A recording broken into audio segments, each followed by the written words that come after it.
Welcome to ട്രൈഡു. നമുക്ക് ഇന്നത്തെ ഗോൾഡിന്റെ പ്രൈസ് മൂവ്മെന്റ് അനാലിസിസ് ഒന്ന് നോക്കാം. അതിനുവേണ്ടി വൺ ഡേ ചാർട്ടാണ് എടുത്തിരിക്കുന്നത്. വൺ ഡേ ചാർട്ടിൽ നോക്കിയാൽ കാണാം ഇന്നലെ വളരെ സ്ട്രോങ് ആയിട്ടുള്ള ഒരു ബുള്ളിഷ് ക്യാൻഡിൽ തന്നിട്ടുണ്ട്. ബുള്ളിഷ് ക്യാൻഡിൽ തന്നിട്ട് ഒരു പ്രധാനപ്പെട്ട ഏരിയയിൽ വന്നിട്ടാണ് മാർക്കറ്റ് നിന്നത്. ഇന്ന് അതിന്റെ ഒരു കണ്ടിന്യൂഷൻ എന്ന രീതിയിൽ കുറച്ചൊന്ന് മുകളിലോട്ട് പോയിട്ട് വീണ്ടും താഴോട്ടേക്ക് ഇറങ്ങുന്നുണ്ട്. അപ്പൊ ഇന്ന് താഴോട്ടേക്ക് ഇറങ്ങുന്ന സമയത്ത് വരാൻ സാധ്യതയുള്ള കുറച്ച് പ്രധാനപ്പെട്ട ഏരിയാസ് മാർക്ക് ചെയ്യുന്നുണ്ട്. ഒന്ന് ഈ ലെവലാണ്. വീണ്ടും കുറച്ചുകൂടി താഴോട്ടേക്ക് ഇറങ്ങുകയാണെങ്കിൽ നമുക്ക് ഇവിടെ ഒരു ലെവലുണ്ട്, അതുകൊണ്ട് ഇനി അവിടെ നിന്നും താഴോട്ടേക്ക് ഇറങ്ങുകയാണെങ്കിൽ നമുക്ക് വലിയൊരു സപ്പോർട്ട് ഏരിയ ഈ ഒരു ഏരിയയിൽ കാണുന്നുണ്ട്. അവിടേക്ക് എത്താനുള്ള സാധ്യത കാണുന്നുണ്ട്. അതുപോലെ തന്നെ മുകളിലോട്ട് പോവുകയാണെങ്കിൽ മാർക്കറ്റ് എത്താൻ സാധ്യതയുള്ള ഒരു ലെവൽ എന്ന് പറയുന്നത് ഈ ഒരു ലെവലാണ്. അപ്പൊ ഇത്രയാണ് പ്രധാനപ്പെട്ട ഏരിയാസ് വൺ ഡേ ചാർട്ടിൽ മാർക്ക് ചെയ്തിടുന്നത്. ഇനി നമുക്ക് ചെറിയ ടൈം ഫ്രെയിമിലേക്ക് പോകേണ്ടതുണ്ട്. അതിനു മുന്നേ ഇന്നത്തെ പ്രധാനപ്പെട്ട ന്യൂസുകൾ എന്തെങ്കിലും ഉണ്ടോ എന്ന് നോക്കാം. ഇന്ന് പ്രധാനപ്പെട്ട ന്യൂസുകളൊന്നും ഇല്ലാത്ത ദിവസമാണ്. എന്നിരുന്നാലും ഗോൾഡിനെ സംബന്ധിച്ചിടത്തോളം ഒരു മൊമെന്റ് നമുക്ക് ന്യൂസ് വേണമെന്നില്ല. ഇന്നലെ നോക്കിയാൽ കാണാം പ്രധാനപ്പെട്ട ന്യൂസുകളൊന്നും ഇല്ലാതെ ഗോൾഡ് മൂവ് ചെയ്തതാണ്. ഇനി ചാർട്ടിലോട്ട് പോവാം.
നമ്മുടെ ചാർട്ടിലെ പ്രധാനപ്പെട്ട ഏരിയാസ് മാർക്ക് ചെയ്ത് വെച്ചിട്ടുണ്ട്. നമുക്ക് ഇനി അതിന്റെയൊക്കെ പ്രൈസ് റേഞ്ചുകളൊന്ന് നോക്കാം.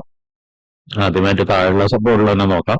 3268.418, അതിന്റെ 3286.929, അതിന്റെ മുകളിലുള്ള 3310.774, അതുപോലെ അതിന്റെ മുകളിലുള്ളത് 3328.344, അതിന്റെ മുകളിലുള്ള 3362.228, അതുപോലെ 3376.660, അതുപോലെ 3411.486, അതിന്റെ 3434.389. പിന്നെ ഇവിടെ ഒരു സിംഗിൾ ഹൈ ഉണ്ട്, അതിന്റെ പ്രൈസ് ഒന്ന് മാർക്ക് ചെയ്തിടുന്നുണ്ട്.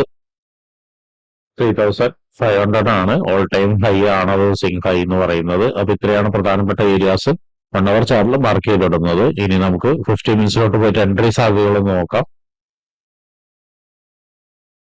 15 മിനിറ്റ്സിലോട്ട് പോരുന്ന സമയത്ത് നോക്കിയാൽ കാണാം മാർക്കറ്റ് ഇവിടെ നിന്നൊരു ചെറിയൊരു കൺഫർമേഷൻ തന്നിട്ടുണ്ട്. കൺഫർമേഷൻ തന്നിട്ട് ഈ ഒരു ലോയിനെ ബ്രേക്ക് ചെയ്യുന്നുണ്ട്. പക്ഷെ ലോയിനെ ബ്രേക്ക് ചെയ്തിട്ട് ക്ലോസ് ചെയ്തിട്ടില്ല. അപ്പൊ സോ നമുക്കൊന്ന് വെയിറ്റ് ചെയ്യേണ്ടി വരും. ലോയിനെ ബ്രേക്ക് ചെയ്തിട്ട് വീണ്ടും ഒന്ന് താഴോട്ടേക്ക് വരൂ എന്നുള്ള രീതിയിലേക്ക് വെയിറ്റ് ചെയ്യേണ്ടി വരും. അങ്ങനെ താഴോട്ടേക്ക് വരികയാണെങ്കിൽ ആദ്യമായിട്ട് എത്തേണ്ടത് ഈ ഒരു ലൈനാണ്. അത് കഴിഞ്ഞു കഴിഞ്ഞാൽ 15 മിനിറ്റ്സിന്റെ നല്ലൊരു സപ്പോർട്ട് ഏരിയ അല്ലെങ്കിൽ 1 അവറിന്റെ നല്ലൊരു സപ്പോർട്ട് ഏരിയ ഉണ്ട്. ഇവിടെ നിന്നൊരു കൺഫർമേഷൻ കിട്ടുകയാണ്. നല്ല രീതിയിൽ കൺഫർമേഷൻ കിട്ടുകയാണെങ്കിൽ വീണ്ടും മാർക്കറ്റ് മുകളിലോട്ട് തന്നെ പോവാം. ശ്രദ്ധിക്കേണ്ട കാര്യം, ഈ കൺഫർമേഷൻ കിട്ടുകയാണെങ്കിൽ ഇത് ഈ മാർക്കറ്റ് താഴോട്ടേക്ക് വരുന്ന സമയത്ത്, അതായത് നമ്മളിപ്പോൾ മാർക്ക് ചെയ്ത ലെവലിൽ നിന്ന് താഴോട്ടേക്ക് വരുന്ന സമയത്ത് എന്തെങ്കിലും റിവേഴ്സൽ പാറ്റേണോ മറ്റോ ഉണ്ടെങ്കിൽ ഒരുപക്ഷെ അവിടേക്കായിരിക്കും വരുന്നുണ്ടാവുക. എന്നിട്ട് അവിടെ നിന്ന് ഒരു നല്ലൊരു കൺഫർമേഷൻ വീണ്ടും താഴോട്ടേക്ക് കിട്ടുകയാണെങ്കിൽ ഒന്നും കൂടി ഈ ലെവലിലേക്ക് എത്താം, അല്ലെങ്കിൽ കുറച്ചും കൂടി താഴോട്ടേക്ക് ഇറങ്ങാം. അങ്ങനെ ഇറങ്ങുകയാണെങ്കിൽ മാർക്കറ്റ് എത്താൻ സാധ്യതയുള്ള ഒരു ലെവൽ 15 മിനിറ്റ്സിന്റെ ഒരു ഇമ്പോർട്ടന്റ് ആയ ഒരു ലെവലാണ് ഈ ലെവൽ എന്ന് പറയുന്നത്. ആ ലെവലിൽ നിന്ന് മാർക്ക് ചെയ്തിടുന്നുണ്ട്.